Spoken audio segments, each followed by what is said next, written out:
Hello everyone, welcome to study friend education. Friends, आज की इस वीडियो में हम क्लास 10th की जो इंग्लिश की एनसीईआरटी है फर्स्ट फ्लाइट, उसका चैप्टर 4 में एक पोएम गिवन है अमांडा, जिसकी पोएटेस है रॉबिन क्लेन। इस पोएम की हम लाइन बाय लाइन समरी को डिस्कस करने वाले हैं। पोएम स्टार्ट करने से पहले एक ओवरव्यू देख लेते हैं कि इस पोएम में क्या गिवन है।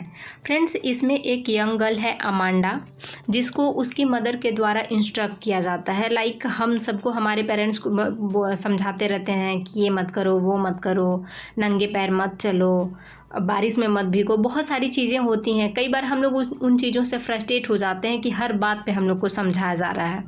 तो वैसे डायरेक्टली इस पोएम में कहीं मेंशन नहीं है कि उनकी मदर ही उनको इंस्ट्रक्ट कर रही हैं, लेकिन जो सारी चीज़ें समझाई जा रही हैं तो उससे हम ये अनुमान लगाते हैं कि वो मदर ही होती हैं जो बच्चों को ये सारी चीज़ें समझाती हैं।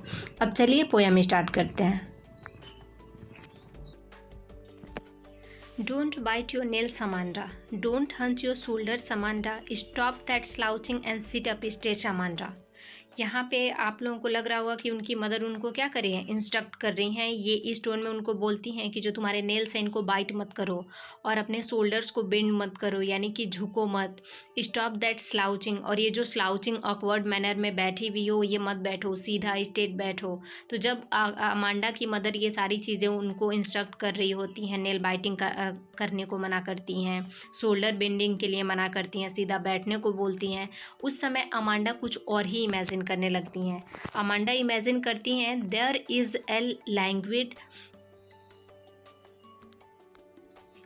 Emerald sea where the sole inhabitant is me, a mermaid drafting blissfully.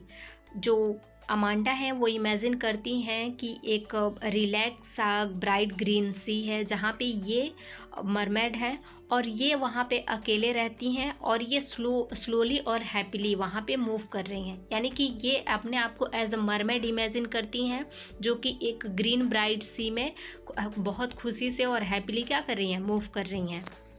Next stanza में उनकी मदर उनको बोलती हैं, did you finish your homework Amanda, did you tidy your room Amanda, I thought I told you to clean your shoes Amanda. यानी कि उनकी mother कहती हैं कि क्या तुमने अपना होमवर्क किया, क्या तुमने अपना रूम साफ़ किया, और मुझे लगता है मैंने तुम्हें जूते साफ़ करने को भी बोला था। यानी कि उनकी मदर उनको हर एक चीज़ समझा रही है, बोल रही हैं कि क्या तुमने अपना रूम साफ़ कर लिया, तुमने अपना होमवर्क फिनिश किया, और जहाँ तक मुझे लगता है मैंने तुम्हें अपने शूज़ क्लीन करने को भी बोला था।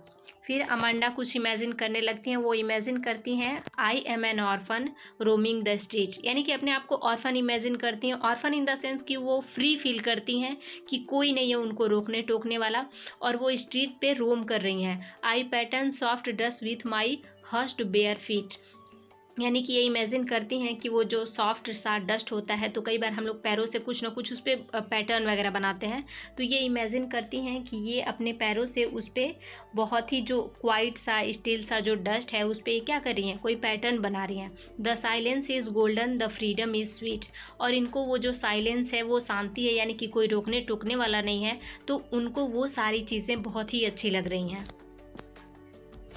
नेक्स्ट स्टैंजा में उनकी मदर बोलती हैं, don't eat that chocolate Amanda, remember your acne Amanda, will you please look at me when I am speaking to you Amanda.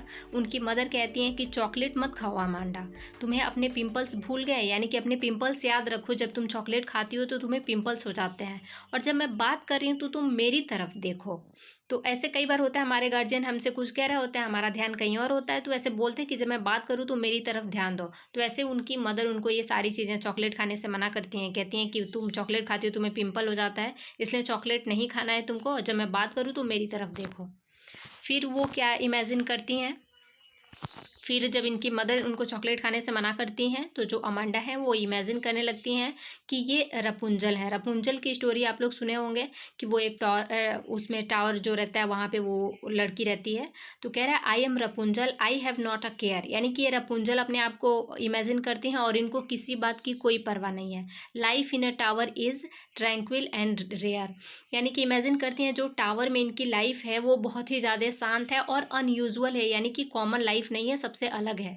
I will certainly never let down my bright hair, और कहती हैं कि एक चीज़ वो नहीं करेंगी जो रपुंजल करती थी, यानी कि रपुंजल के हेयर उस टावर से नीचे आते थे जिससे वो जो विच थी बैड लेडी थी तो वो क्या करती थी, टावर पे चढ़ जाती थी, एक बार प्रिंस भी चला गया था, तो ये वो चीज़ नहीं करेंगी, यानी कि ये अकेले रहना चाहती हैं।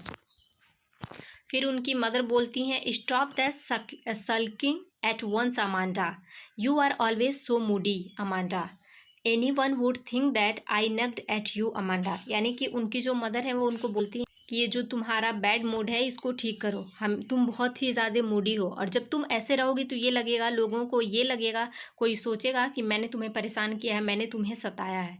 फ्रेंड्स, आई होप आप लोगों को पोएम समझ में आया होगा। Thanks for watching. जय हिंद।